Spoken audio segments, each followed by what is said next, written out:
বিয়ের দাবিতে প্রেমিকের বাড়িতে অবস্থান নিয়ে অনশন শুরু করেছে প্রেমিকা। ঘটনা ঘটেছে চাঁপাইনবাবগঞ্জের গোমস্তাপুরে। এই ঘটনা চাঞ্চল্য তৈরি করেছে এলাকায়। এ নিয়ে স্থানীয় থানায় মামলা পর্যন্ত হয়েছে। চাঁপাইনবাবগঞ্জ প্রতিনিধির পাঠানো তথ্য, প্রেম মানে না কোনো বাধা, তাই স্বামী সন্তান ছেড়ে সমস্ত বাধা পেরিয়ে ঢাকা থেকে চাঁপাইনবাবগঞ্জে এসে অনশন করে এক প্রেমিকা।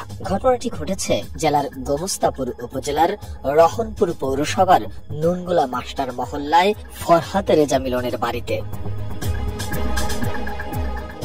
সোমবার সকাল ৯টার দিকে সিরাজগঞ্জ জেলার ভেড়ামারা ইটালি গ্রামের ইসমাইল হোসেনের মেয়ে তানিয়া খাতুন চাঁপাইনবাবগঞ্জ এসে প্রেমিক মিলনের বাড়িতে অবস্থান নেয়। এ সময় মিলনের ভাই মেহেদি, স্ত্রী ও তার মা তানিয়াকে মেরে মাথা ফাটিয়ে গুরুতর জখম করে এবং তার মোবাইল ফোনও ভেঙে ফেলে। বর্তমানে তানিয়া মিলনের বাড়ির বাইরে অবস্থান করায় স্থানীয়রা ঘটনাস্থলে ভিড় জমিয়েছে।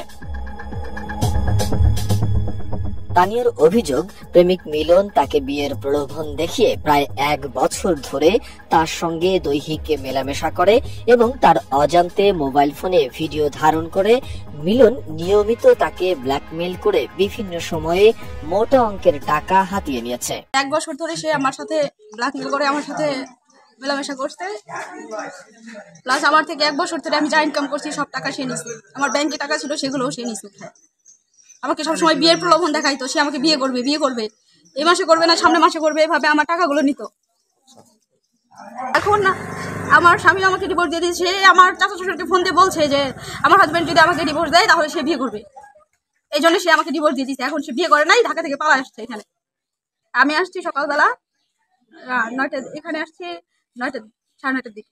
এখানে হয় এখানে মরবো, আর না হয় মিলন আমাকে বিয়ে করবে, বিয়ে করে বইয়ের মর্যাদা দিবে। সে আমার সম্মান নষ্ট করছে, সে আমাকে বইয়ের মর্যাদা। এটা হচ্ছে মিলনের ওয়াইফ, মিলনের মা, মিলনের ভাই।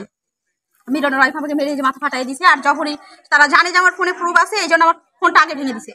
গোমস্তাপুর থানার ওসি জোবায়ের আহমেদ বিষয়টির সত্যতা নিশ্চিত করে জানিয়েছে, পুলিশ ঘটনাস্থলে উপস্থিত হয়ে আহত অবস্থায় তানিয়াকে উদ্ধার করে উপজেলা হাসপাতালে ভর্তি করেছে।